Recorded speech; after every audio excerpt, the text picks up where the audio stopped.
Hey everybody, welcome back to another episode of Limetime with Kofi. I am your host, Kofi Annan. Hey, we always try to bring you guys some nice cooking demonstrations, things you can try at home, and we're definitely going to do that again this time. However, we're going to do some things a little bit differently this time. We're also going to make sure that we provide you guys with some content. We always want to use this platform to not just talk about food, but also to talk about things that help to uplift the African American and Afro-Caribbean cultures. And today we're going to talk about just that. My special guest today is Pastor Vernon Walton of the First Baptist Church of Vienna, my home church. And we're going to talk about the intersectionality between religion and social justice. It's a very important topic, especially to the African American community, and so we're going to talk about it. Pastor Walton is one of those rare pastors who spends a lot of time using his platform to talk about social justice issues and advocating for rights and laws changes and things like that. It's not an easy decision, and we wanted to talk to him about that. How's it affected him, how he made the decision, and what kind of impact he feels he's having on the community. So stay tuned. So we're not going to do it on an empty stomach. Like I said, we're also going to have the cooking demonstration. And so today we're going to make a citrus salad.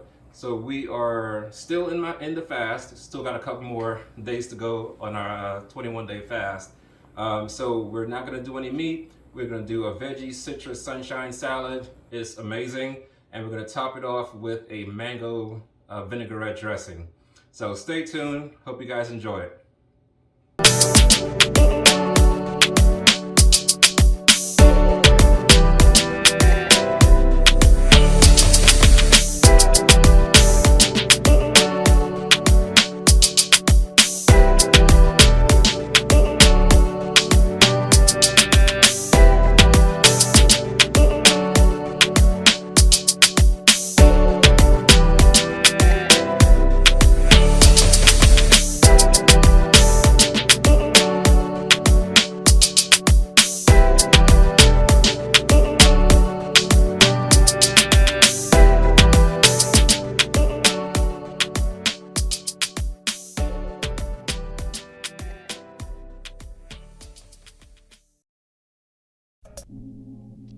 Okay, so we're going to start off making our vinaigrette dressing. The ingredients are a cup of olive oil, some Dijon mustard, orange juice, lemon juice, and mango juice. And we're also going to use a half of an orange and a half of a lemon, some honey, some Dijon mustard, and salt and pepper.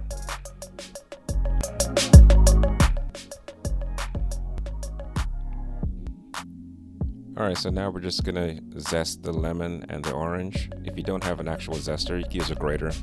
Works just the same.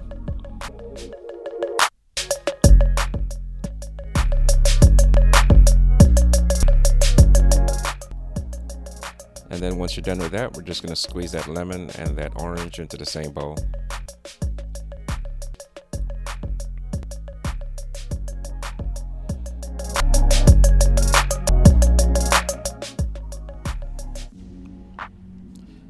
Then we're just going to combine all of the ingredients. We're going to use about a tablespoon of the Dijon mustard and about a tablespoon of honey.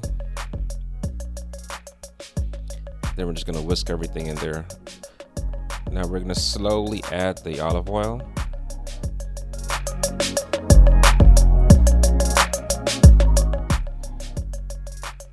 Now on to making the oranges for the salad. So I use like 4 different types of citruses. So you can kind of use whatever you like, but I went with about 4 different types of oranges and like tangerines and blood oranges, grapefruits, just for some variety of flavors and variety of colors. As you can see, I'm basically just slicing them down long ways and then just cutting off the skin off the sides. And then just give it a slice down the middle. And here's our bowl of freshly cut citruses.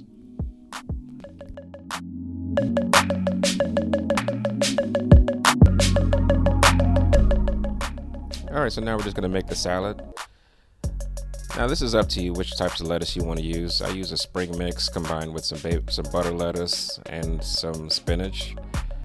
But we just kind of put them all into a bowl, add our fruit, add the dressing that we just made, and then toss them.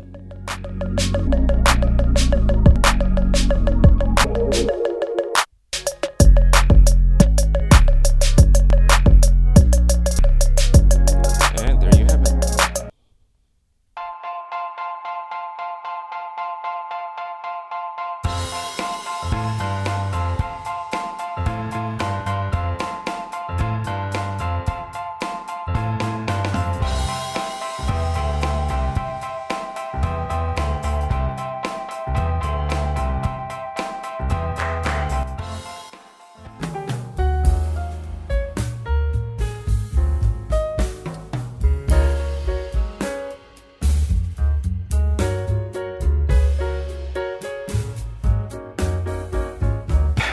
So thank you for doing this, and taking some time out of your busy schedule.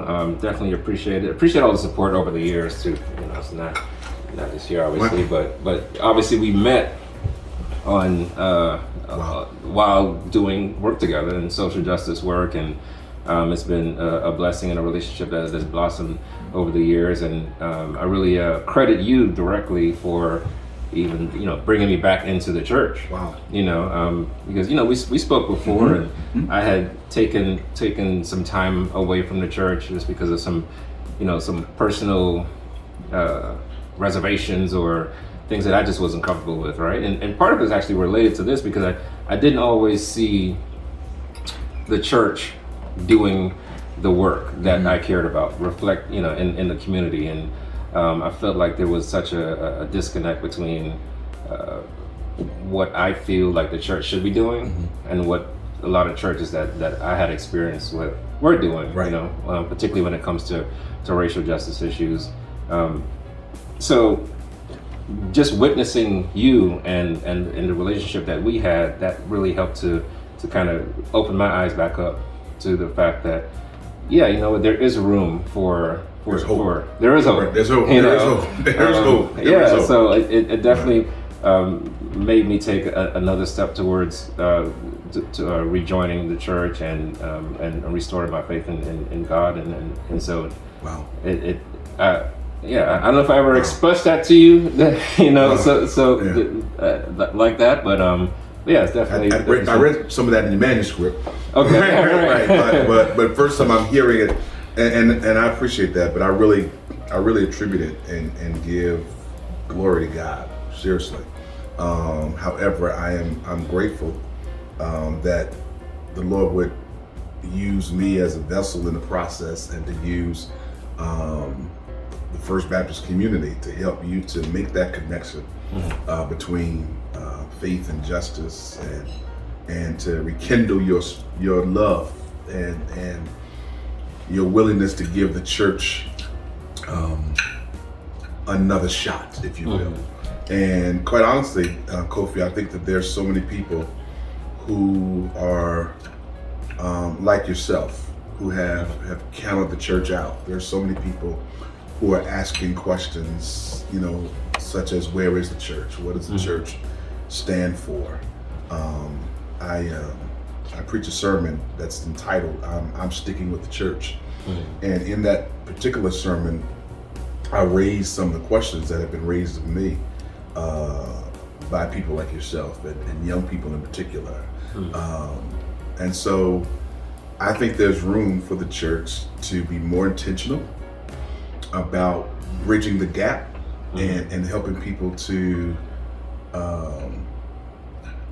make that connection, that there is very little difference in the work that people are doing as activists and what we are called to do as the Church of Jesus Christ. And that's my belief. It's in my DNA. I believe if Jesus is our model, that is what he did, and so therefore we can't help but to model and mirror that. Yeah, that's powerful. Yeah.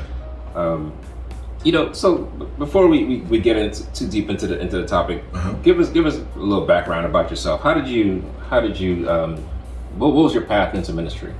How young were you when you just first decided that you wanted to? I guess it all depends. It all depends on who you ask, because there's some who were raised in the household with me, such as or my parents or siblings would say, I used to preach to trophies in the house. Yeah. Then there are others who I, in my earliest experiences at nursery school, who would say, we would literally, play church in nursery. So it all depends on who you ask. In terms of my earliest recollections of the real beginning of my journey was probably, at the point where I began to identify it as a call and wrestling was early in my high school experience. And I went to Marist High School in Vienna, which is a Catholic high school. It was run by Marist Brothers. And Marist Brothers are lay leaders. They're not quite priests, but they take vows of poverty, chastity, and celibacy. Okay. And they have a mission of educating young students. And so they have schools all over the country, all over the world for that matter.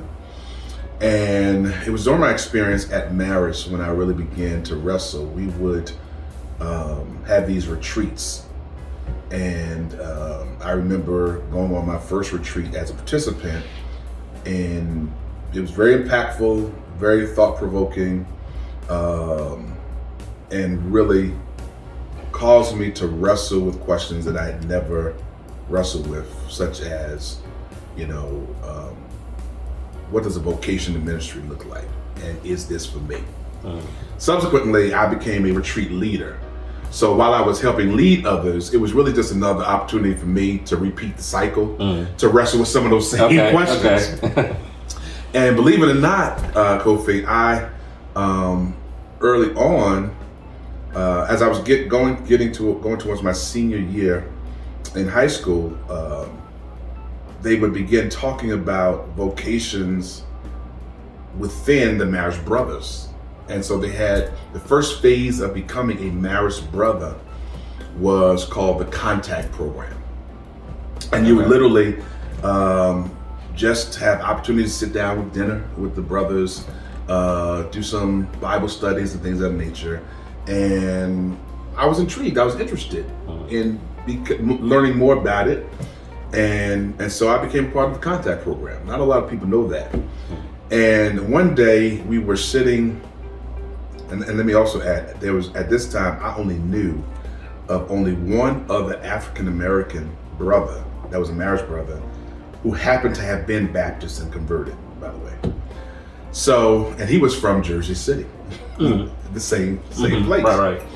So, long story short, I'm sitting at a table at dinner with the brothers, and we're having a wonderful dinner.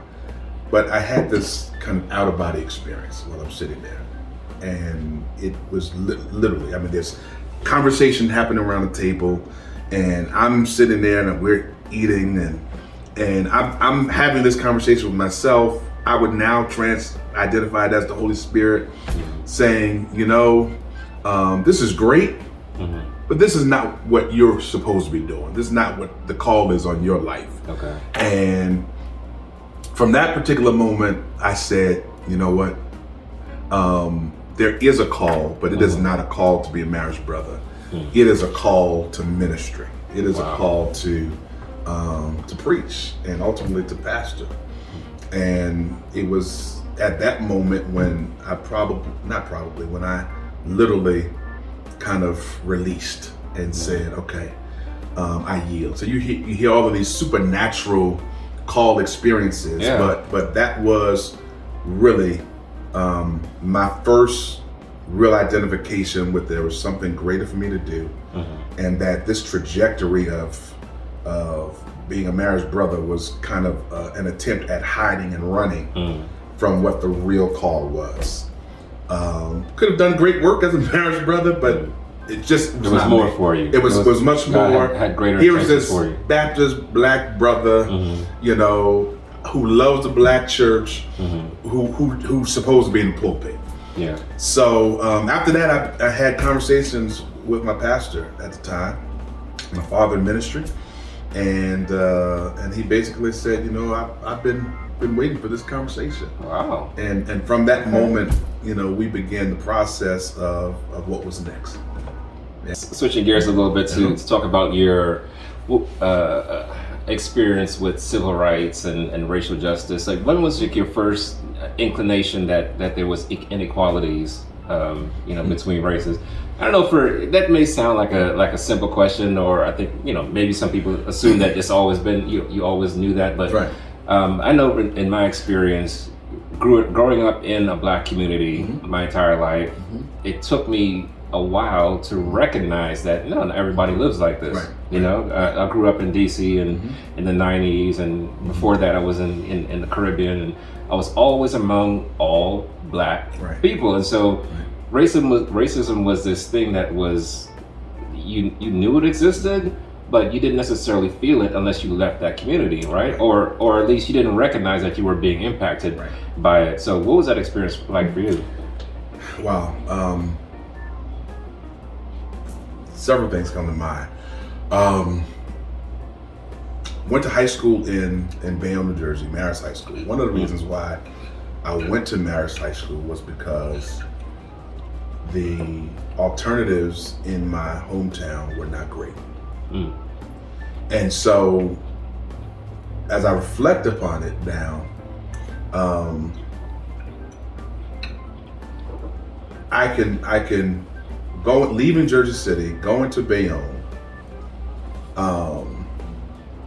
and walking into this new school environment was a very different contrast to what I experienced in Jersey City. Okay. So that's one. While at Marist, I was the first elected African American president of SGA, and one of the issues that was raised while at Marist,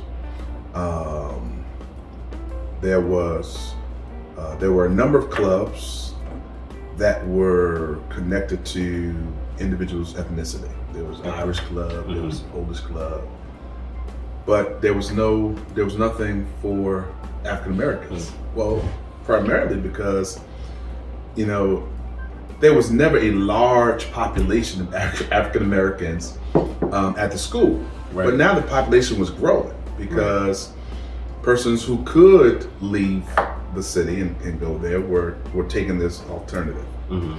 And so I guess the very first piece of activism would be working on the development of an ebony club. Okay. I would probably say that was the first piece, of which we were successful. As you kind of evolved over time, what issues kind of grabbed your attention as you got older? As I got older, you know, watching the disparities from individuals who never left the community upon which I was raised. Yeah, I got you. And I always felt a sense of responsibility to give back.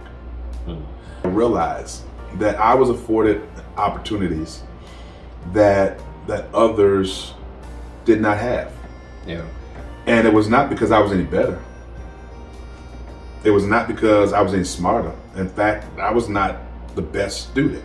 Right. You know, I had to work hard, and sometimes I was successful, and sometimes not. But it was clear to me that it was a lack of opportunity. It was a lack of opportunity. Right. It was a lack of opportunity. And so at that particular moment, you know, I began to just ponder what I could do to help people to realize this same the same opportunity. Yeah. And so as a consequence, I've always been a history buff. I've always been kind of, a news junkie.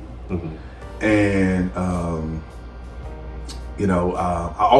I worked in the court system.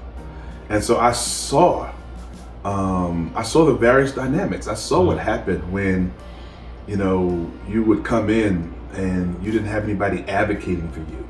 I saw the difference, and how you were treated in the court system. And how you were treated in the court system. I mean, up close and personal. Right. I started as, in high school as a clerk, in the summer program. And then I would work after high school. Ultimately, upon graduating from college, I became the assistant court director. So, I mean, I literally had opportunities to sit with the chief justice and the court director and change policy. And I saw the difference that made. I saw the difference of what it meant to have a conversation with judges about alternatives to jail, creating programs specifically designed for young people that would get them community service and putting them in the care of particular organizations and or mentors. And so this was just conversation with judges. So I'm saying if there were other organizations who were more involved and engaged, imagine the impact, the greater impact we could have. Because I'm literally watching this stuff unfold just because of my access. Right. Literally just because of my access. And so that helped me to understand that, it's not always the decision makers that you have to get to, but sometimes it's the gatekeepers, that you have to get to because they have tremendous impact on the decision makers. I wasn't a gatekeeper, but I wasn't a decision maker at the time, but I was a gatekeeper. So because I had access to the director and to the judges, and could literally just talk about the different dynamics. Right. And I also, we would often do lunch together too. And I would make sure that some of those lunch choices were in our community. Okay. And so small things began to make a difference. And so that was kind of the early start. But that you could have an impact. That it could have an impact. Involved. Right. But I also, one of the, my pastor, Dr. H. Hudson Bobbitt, the late Dr. H. Hudson Bobbitt, my father in ministry, our church was responsible for building housing, Salem Lafayette housing. It was two churches who combined, and we built housing. And that was also, I would often hear him talk about community needs. Okay. And so I just thought that's what we were supposed to do. Talk about community needs. That's what I heard from week to week. And then I would many of my heroes, as I read more about their work and their engagement. Yeah, I was gonna ask you, who did you model your activism and the mesh between activism and your religious ministry after anyone? Several people. Okay. My father ministry, H. Hudson Bobbitt, very, very focused locally. My pastor, Greg Jackson, did tremendous work in Bergen County. He was probably one who had the greatest influence in my formative years because I actually worked with him and for him. Okay. And so was on the front line with him. But then there were also heroes from afar. Adam Clayton Powell. Of course, Dr. King. When you think about the influence that Adam Clayton Powell had not only in Harlem, but on Congressional Black Caucus. He was the pastor of, probably one of the first Black mega churches, Abyssinian, in Harlem, USA. But yet, he would roar on the congressional floor. One of my favorite Powell stories is that when he was fighting for integration in one of the banks in New York City, And they were holding out in terms of hiring an employee, African-American employee. He said, okay, you won't do it, we'll clog the system. And he challenged every member of Abyssinian and members of that community to make deposits and to set up accounts in that bank, number one, but to make every deposit and to make every withdrawal in pennies. And they did this for a significant amount of time until the bank said, okay, enough, we can't handle this. And that is how he was able to integrate that bank.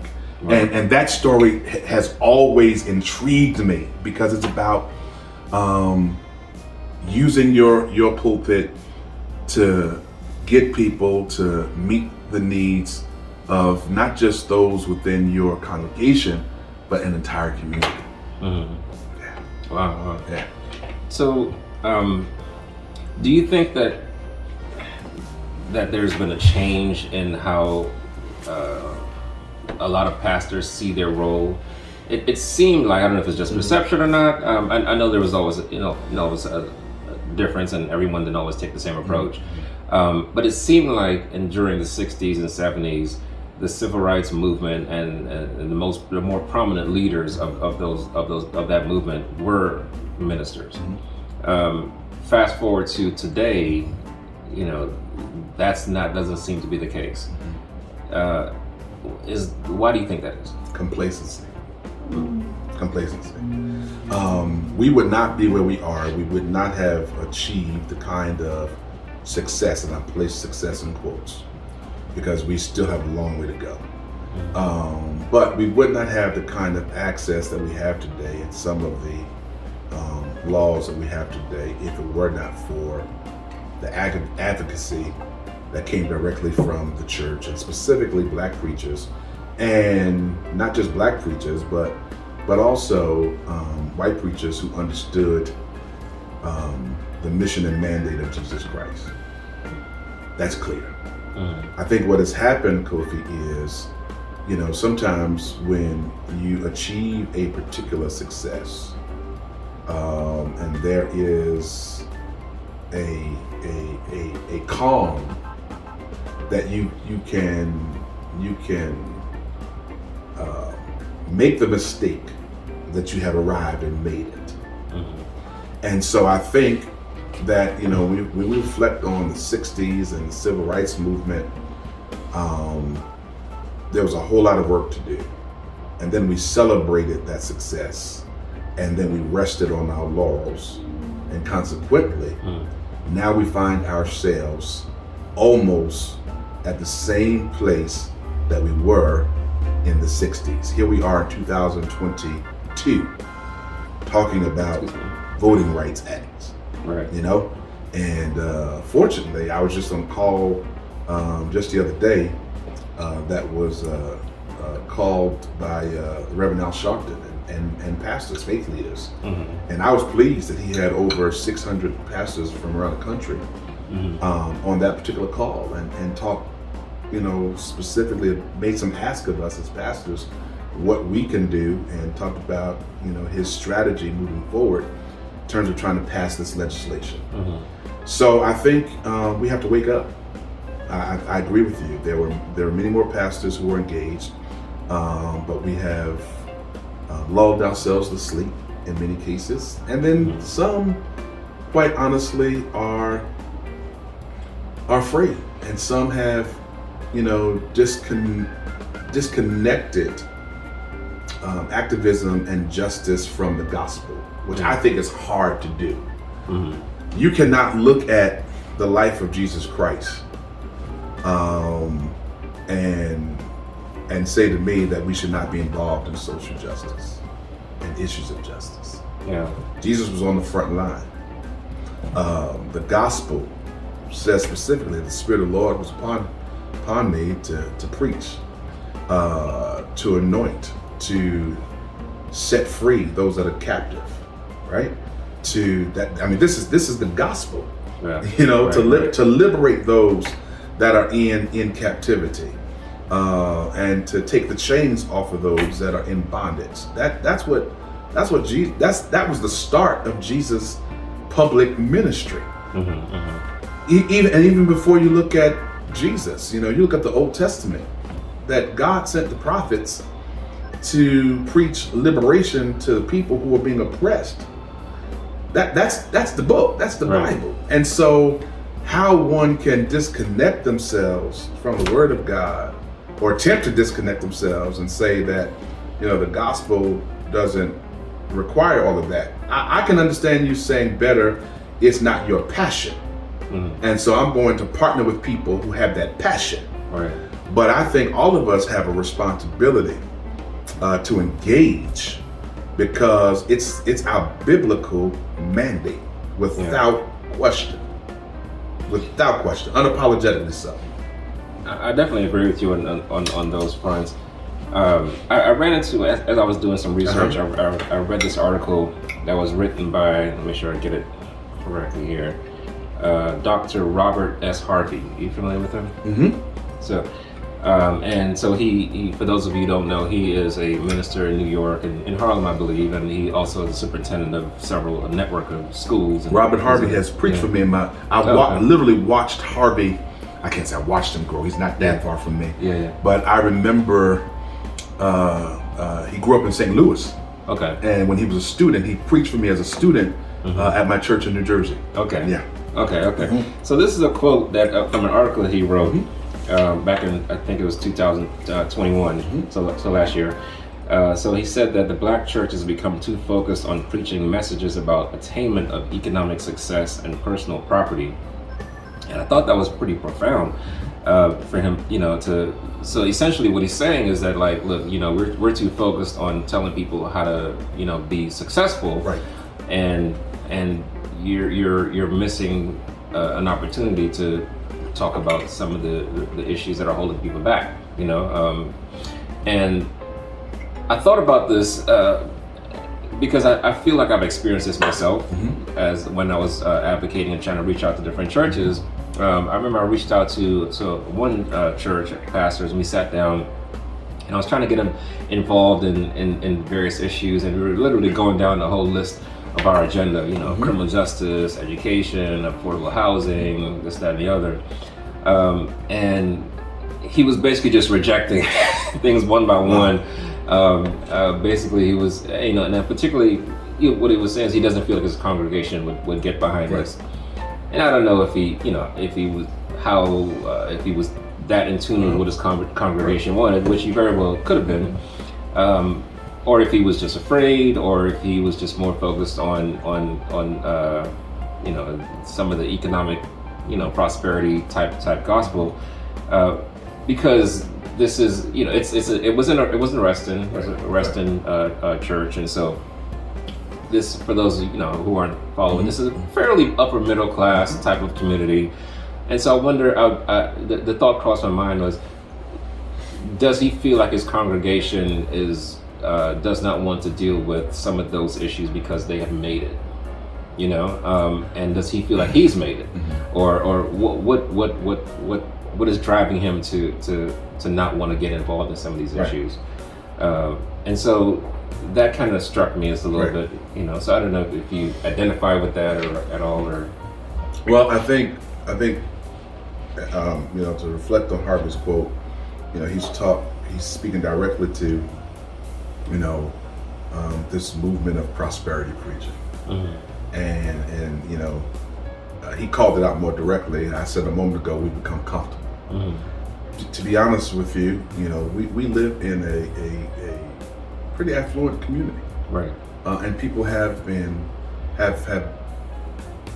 much success and have attained some degree of wealth, and that being relative. But I also believe, Kofi, that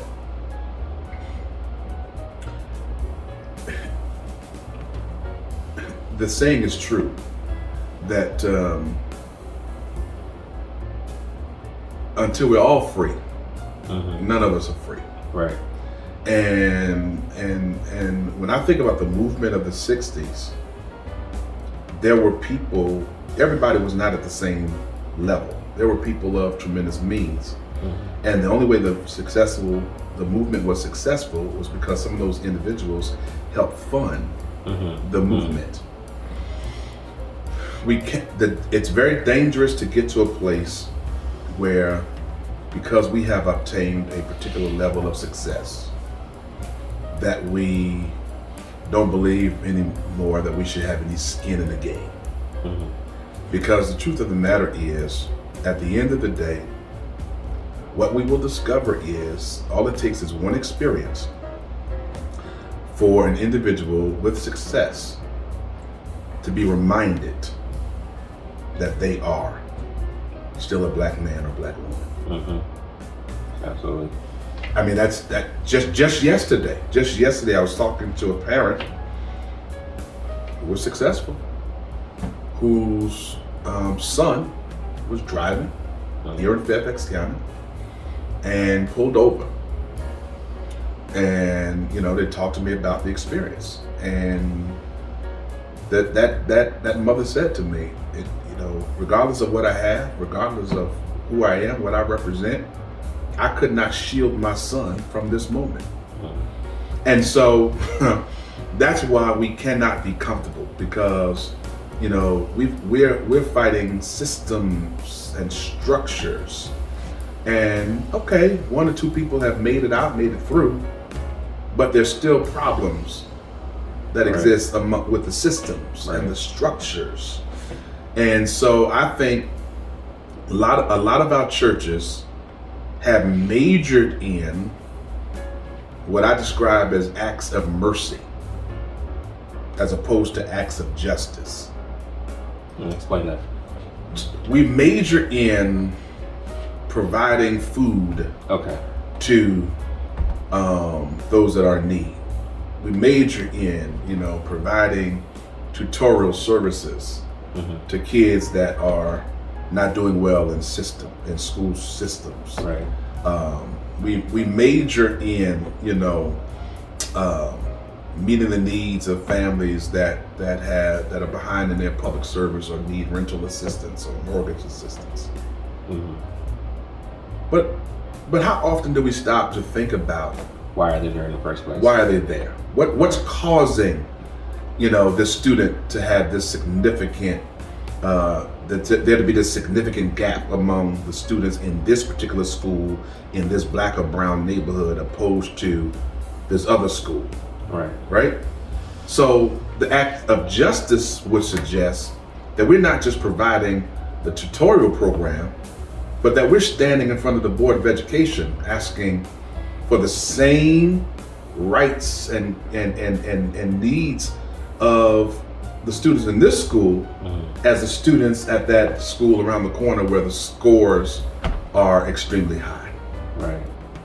Let's not, as some would argue, change admissions policies to fit a particular body of people, but let's raise the level of instruction for everybody, so that we can all compete. Right. So, just going back to the current Black Lives Matter movement and the disconnect with what seems like a generational gap. Do you think that this disconnect between the current movement leaders and the church, do you think that that's fixable? And what do you think the barriers are to that? And in particular, I know that this has been raised. I'm not sure if it's true, if this is actually one of the causes or not, but some say that the church needs to modernize its views to be more accepting of LGBTQs and also to women's rights and things like that, and because they've been a lagging on some of those issues, some of the young people don't see them as relevant as other organizations because they maybe not as inclusive. Do you think that that's part of the disconnect, or if you don't, I think the disconnect is more leadership style and things of that nature. Again, if we look at the civil rights movement, it took the church and so many other partners working together to achieve success. I don't believe that one institution can do it by his or herself. And so I think that, we may not all agree on every issue, but I do think that we agree that there are certain rights that have to be achieved for all people. And I think we have to focus on the areas upon which we agree and work towards that end. The second part of your question, as it relates to the church becoming more modernized, I think that's a tricky question, because the church is the church and takes its lead from the book. The book being the Bible, right? I am of the opinion that we need to be clear. The church needs to be clear about what it believes, what it preaches, and what it teaches. But the church, and now I speak of churches being individuals, is not up for us to judge who's right or who's wrong. That is ultimately God's responsibility. I believe what I believe, I preach and teach what I believe, but I cannot judge you, my brother. I cannot judge you, my sister. That is ultimately between you and God. And so all I can do is to share with you fundamentally what I believe, preach that, teach that, and in terms of modernization of it, the modernization may be teaching style, but I can't change, I can't change the gospel. Right. But I'm not going to allow our differences to stop us from being able to work together, pray together, to be in the trench together, because I'm not the ultimate judge. Every man, every woman has to stand before God for him or herself. Yeah. Which Yeah. So the white evangelical community, I don't get them.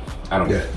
Right. But I'm hoping maybe you could shed some light on what's going on there, because most of the polls show like 75% of white evangelicals sided with Donald Trump, and I don't really care what your politics are. Like, I don't see how you overlook all of the clearly racist things that were said and done, and throughout his presidency. And for such a large number, 75% of these groups, to look at that and say that this meshes with my religion, or I don't really understand how that's even possible. So I'm wondering, if are you offended by that? Do you feel some like there's some kind of a disconnect there, or? There's a huge disconnect. I for the life of me, I can't make sense, or are you just as stumped as I am? Try to fathom why people would embrace Donald Trump, other than here's what I have seen and noticed among evangelicals, that they are clear on two issues at least. One being abortion, the other being same-sex marriage. Those are two issues that they hold near and dear to their hearts. What about race?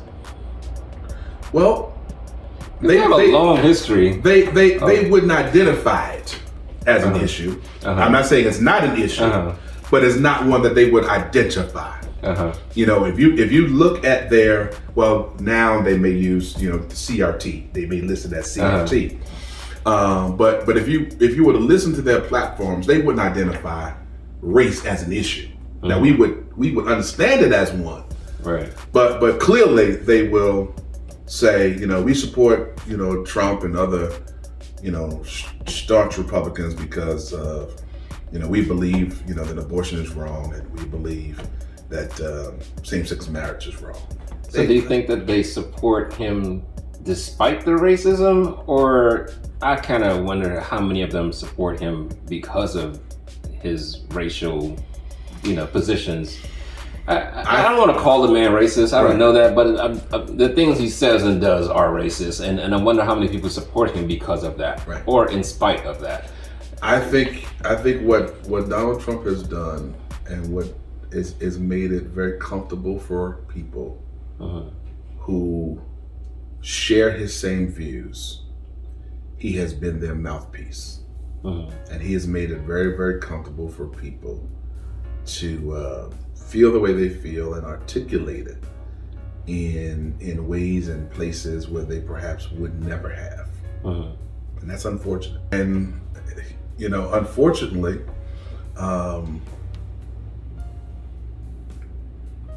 it doesn't seem to be changing. Right. It's almost as if their support for Trump is getting stronger. It is. Right. He left them work. Right. I mean, it almost, I watched a small clip of his visit to the First Baptist Church of Dallas. It was around the Christmas holiday. It may have been Christmas, the Sunday after Christmas, he may have been there. And I couldn't stomach watching it. I really couldn't. Yeah. But as they were introducing and describing him, you would have thought that they were almost introducing, Mother Teresa. But yeah, he definitely has almost like a cultish type following that people just ignore. They just see what they want to see. He can literally do no wrong. As he said during the campaign of his first run, when he can shoot somebody in the middle of Times Square. Stand in the middle of Times Square and shoot. And when you say it, and then and it's true, it's odd. It's such odd. He said it. They gave him a pass on it, and not just give him a pass on it. They spin it. Oh, he didn't really mean it. Yeah. He was just using an example. But if let Barack Obama have said the very same thing. Let him have said half. A tenth. Half. Right. Of anything. Right. He got in trouble for other people saying. He got in trouble for wearing a tan suit. He got in trouble for wearing a tan suit. So no. He got in trouble when his pastor was saying stuff, and he had to distance himself from his pastor. Yeah. Did that bother you, by the way? It did. It did because again, I don't want to speak for President Barack Obama, and I have tremendous respect for President Obama, and I also have respect for Dr. Jeremiah Wright, who's been a very strong voice. I believe that President Obama and his family received great strength from that church and from his preaching and from his teaching. And I felt as if people were holding him accountable for Dr. Wright's sermonizing, if you will. Yeah. And I think, in that particular case, they took, one sermon and unfortunately, what it appears to have destroyed a relationship between a pastor and a congregant who obviously had great mutual respect for one another. Yeah. So yeah, it was troublesome. Right. So what has your attention now? What issues are you working on locally here? Well, I think one. Well, where do we start? Where do we start? Well, let me talk about a couple of things that we perhaps have been engaged in with as of late. I still believe that there needs to be a great deal more discussion around policing. nationally, but more specifically here in Fairfax County. All of us know that this was back in May that we got a new police chief here in Fairfax County, and there was a great deal of controversy surrounding that particular hire. And despite the outreach and advocacy that took place, he was still hired, and he is leading the department. And I trust that he is successful, because him being successful means that there are limited interactions with African Americans. Him being successful mean that that there's no unnecessary loss of life. Him being successful means that everybody in this community, whether they are Black, brown, Caucasian, Asian, Latina, will feel Muslim, will feel comfortable. So I want him to be successful. It still doesn't change, the controversy around the hiring. And I think, that there is a still some sense of accountability that needs to be brought to the community as relates to such. So policing issue, and so now there's a great deal of conversation and different groups looking at, the numbers, if you will, looking at the statistics. And we want to be able to trust the numbers. We want to be able to see, decline in these interactions. The use of force cases. Use of force cases, okay. Exactly. In addition, to that, affordable housing still remains a huge issue here in Fairfax County. Right. And we don't have all the answers right now, but we're talking about, working people who literally cannot afford to live here. Especially with inflation going up. Especially in this inflation going up, especially in this particular climate, and many people have lost jobs during the pandemic, have had changes of jobs in the pandemic. And so, I still believe there needs to be coordinated efforts and coordinated plan to make sure that people who work every day can afford to live in the communities where they serve, right. and in the communities where they work. Yeah.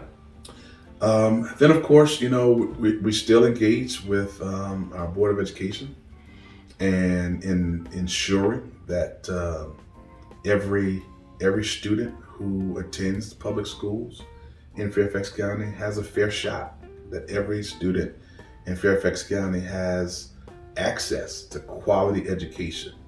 That, still in 2022, there's some schools in Fairfax County where there are no African American, instructors, faculty members, teachers. Right. We're just 2022. And so we're currently we've begun a search for a new superintendent.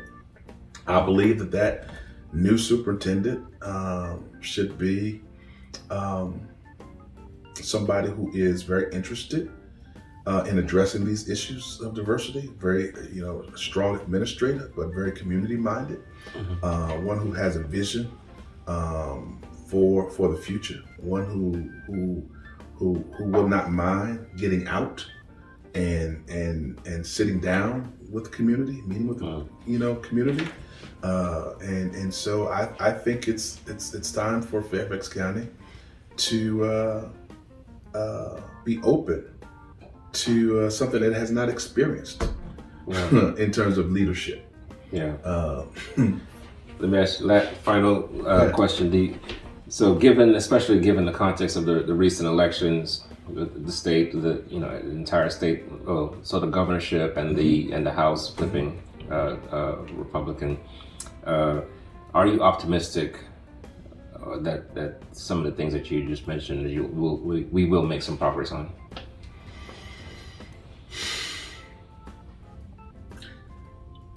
Scripture says the government shall be upon his shoulders. So, as a believer, I remain optimistic. As a believer, I believe ultimately that God has the last say, and that his will shall be done. We could go into a whole nother political conversation about what happened during this election. Right. But that would be a whole other conversation episode. Yeah. Right. We'll bring you back. However, with the oxtails, that's right, exactly. However, I am cautiously optimistic. I guess my real hope is that significant damage is not done.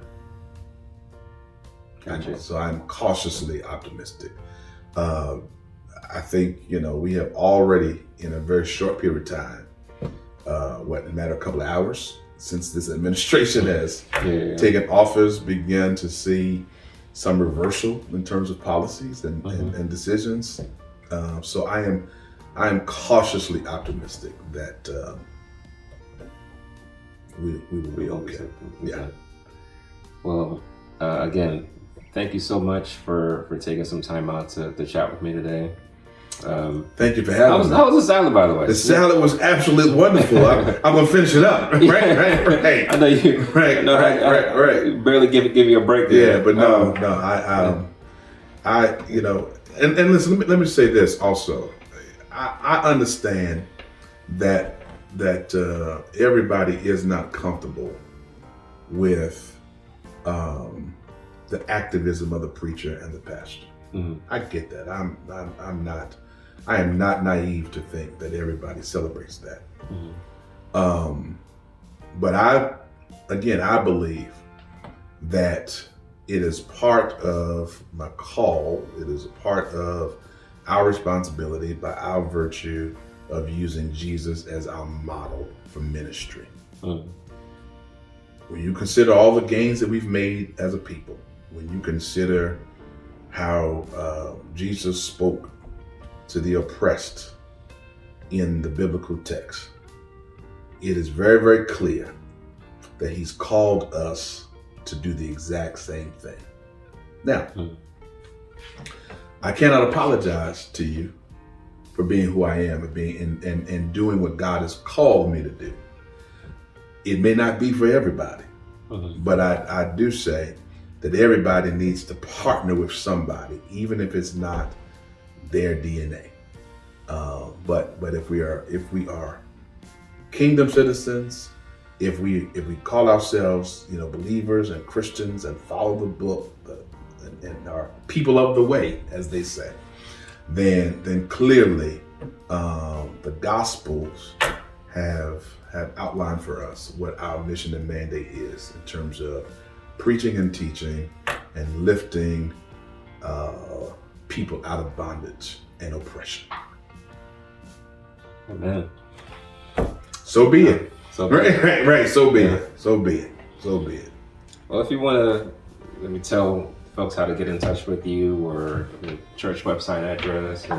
Sure. If you'd like to reach out, we're at First Baptist Vienna, www.fbcv.org. You can likewise find me on Facebook, Twitter, Instagram, Vernon C. Walton, Dr. Vernon C. Walton. I don't remember all of those handles, but if you put in Vernon Walton, you'll find us, and would love to be able to communicate with you and love to have you worship with us. All right. Yeah. And again, thank you, yes. Dr. Walton. This has been such an honor and a pleasure. And look forward to doing this again. I look forward. We'll definitely do it again. When the fast is over. Have that election conversation. Yes. Right. Thank you all for joining us. And if you want to give us a like, our handles are @SoulRebelFood. Hit that like button, hit the subscribe button. Thanks again. Talk to you later.